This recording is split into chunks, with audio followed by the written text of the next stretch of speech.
पावसाने दमदार हजेरी लावता सह्याद्री पुन्हा एकदा हिरवाईने नटलाय। डोंगर दऱ्यांमधून कोसळणारे धबधबे पर्यटकांना खुणावतायत। रायगड जिल्ह्यातील खोपोली जवळील प्रसिद्ध झेनिथ धबधबाही आता प्रवाहित झालाय। मुंबई पुण्यासह राज्यभरातील पर्यटकांसाठी तो आकर्षणाचं केंद्र ठरतोय।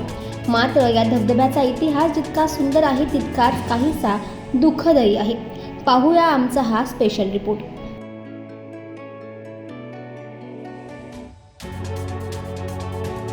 दमदार पावसानंतर सह्याद्रीच्या कुशीत वसलेला खोपोली परिसर पुन्हा एकदा हिरवाईने बहरून गेलाय।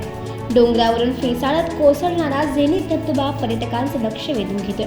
दरवर्षी पावसाळ्यात मुंबई, पुणे आणि परिसरातील हजारो पर्यटक या धबधब्याला भेट देतात। निसर्गरम्य वातावरण, उंचावरून कोसळणारे पाणी आणि धुक्याची चादर अनुभवण्यासाठी पर्यटकांची मोठी गर्दी या ठिकाणी होते।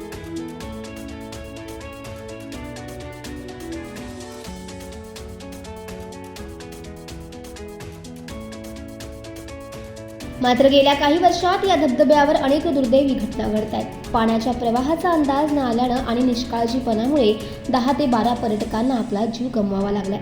या दुर्घटनेनंतर जिल्हाधिकाऱ्यांनी भारतीय नागरिक सुरक्षा संहिता अंतर्गत आदेश जारी करून या परिसरात प्रवेशबंदी लागू केली होती।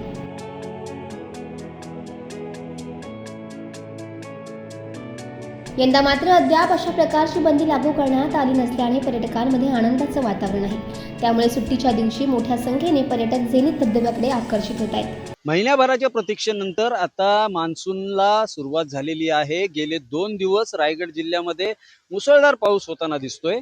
आपण रायगड जिल्ह्याचं टोक असलेल्या खोपोली या शहरात आहोत आणि या खोपोली शहराला सह्याद्रीची पर्वतरांग लाभलेली आहे। याच पर्वतरांगेवरून असंख्य असे धबधबे दर पावसाळ्यामध्ये तयार होतात आणि त्यातीलच एक झेनिथ धबधबा हा प्रसिद्ध असलेला धबधबा। या धबधब्यावरती दरवर्षी हजारो पर्यटक हे येथे आनंद घ्यायला येतात। तुम्ही बघू शकता माझ्या मागे की याच डोंगराच्या कुशीमधून हा रुबाबदार असा झेनिथचा धबधबा पडताना आपल्याला दिसतोय। तो जो सुरू झालेला दिसतोय, काल परवापासूनच पाऊस जसा सुरू झाला तेव्हापासूनच येथे पर्यटकांची मांदियाळी सुरुवात झालेली आहे। दरवर्षी खरं तर येथे 144 कलम लावून हा धबधबा पर्यटकांसाठी बंद केला जातो। त्याचं कारणही तसं होतं। मागील काही वर्षांमध्ये 12 ते 13 पर्यटकांचा येथे बुडून मृत्यू झाला होता सुरक्षितेच्या कारणावरून। तेव्हापासून जिल्हाधिकाऱ्यांनी खरं तर आसपासच्या सर्व धबधब्यांवरती बंदी आणली होती। याच धबधब्यावरती 4 महिने जे आहेत पावसाळ्याचे, ते 4 महिने बुट्टा असेल किंवा वडापाव असेल, खाद्यपदार्थ असतील, अशी दुकानं थाटून येथील आदिवासी बांधव हे उदरनिर्वाह करतात, व्यवसाय करतात।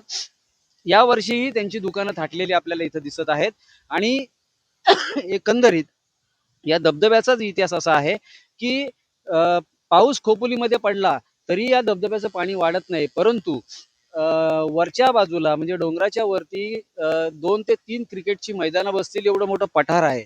या पठारावरती अचानक मोठा पाऊस झाला की मग या धबधब्याचं पाणी वाढतं आणि मग त्या पाण्यामध्ये खेळणारे जे पर्यटक आहेत ते घाबरून जातात व घाबरून जाऊन आतापर्यंत येथे वाहून जाऊन काही पर्यटकांचे जीव गेलेले आहेत। तर या ज्या काही गोष्टी आहेत, या सुरक्षितेच्या गोष्टी लक्षात घेऊन यावर्षी अद्याप तरी जिल्हाधिकाऱ्यांनी कुठल्याही प्रकारचा मनाई आदेश काढलेला नाहीये। तसंच एक चांगली गोष्ट अशी आहे की खोपोली नगर परिषदेने यावेळेला मनावर घेतलेला आहे आणि या धबधब्यावरती सोयी सुविधा आणि पर्यटकांसाठी सुरक्षितता अशा गोष्टी नगरपालिकेकडून येथे पुरवल्या जाणार आहेत। त्यासाठी नाममात्र शुल्क देखील आकारला जाणार आहे, असं नुकत्याच झालेल्या सर्वसाधारण सभेमध्ये तसा ठराव देखील झालेला आहे। 2 ते 3 दिवस झालेत पावसाला, परंतु पर्यटक कालपासूनच इथे येताना दिसत आहेत। मुंबई आणि पुण्यापासून अगदी कनेक्टिव्हिटी लोकलची चांगली असल्यामुळे शनिवार रविवार तर इथं मोठी जत्रा असते पर्यटकांची। दरवर्षी जरी बंदी असली तरी देखील पर्यटक इथे येतात व आनंद आपला घेतात कुटुंबासह आणि त्यानुसार आपली सुट्टी ते घालवतात। बघूया यावर्षी कलेक्टरांनी अजूनपर्यंत कुठल्या प्रकारचे आदेश न काढल्यामुळे येथील जे व्यावसायिक आहेत त्यांच्यात आनंदाचं वातावरण आहे, तसेच खोपोलीकरांमध्ये देखील आनंदाचं वातावरण पाहायला मिळतंय। नवराष्ट्र, प्रवीण जाधव, खोपोली रायगड. खोपोलीतील झेनिथ धबधबा पुन्हा एकदा पर्यटकांनी गजबजू लागलाय. मात्र या धबधब्याचा पूर्वीचा अपघातांचा इतिहास लक्षात घेता प्रशासनाने आवश्यक सुरक्षा उपाययोजना करणे, पर्यटकांनाही कोणताही धोका न पत्करता जबाबदारीने पर्यटनाचा आनंद घेणे तितकेच महत्त्वाचे आहे.